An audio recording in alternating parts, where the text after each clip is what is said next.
मी मुस्लिम समाजातील मुलगी आहे. माझ्या हातात आज पुस्तक आहे. माझ्या डोळ्यात अधिकारी होण्याचं स्वप्न आहे.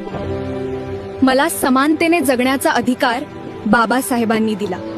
मी धनगर समाजातील मुलगी आहे. आधी आयुष्य मेंढ्यांच्या कळपामागे जायचं. आज मी पोलीस दलात प्रशासनात उभी आहे.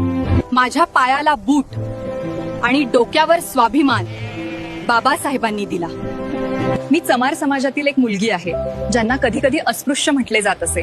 आज त्याच समाजातील मुलगी डॉक्टर झाली आहे. माझ्या गळ्यात स्टेथोस्कोप आणि छातीत आत्मविश्वास फक्त बाबासाहेबांनी दिला. मी मातंग समाजातील मुलगी आहे, ज्यांच्या वाट्याला अपमान आणि तिरस्कार आला. आज मी मंचावर उभी राहून माझा आवाज उठवते. माझा आत्मविश्वास आणि ताठ मानेने बोलण्याचा हक्क मला बाबासाहेबांनी दिला आहे. आमच्या जाती वेगळ्या असतील, आमच्या परंपरा वेगळ्या असतील, पण आमचा स्वाभिमान, आमचा अधिकार, आमची समानता ती आम्हाला आमच्या बाबासाहेबांनी दिलं. जय भीम, जय संविधान.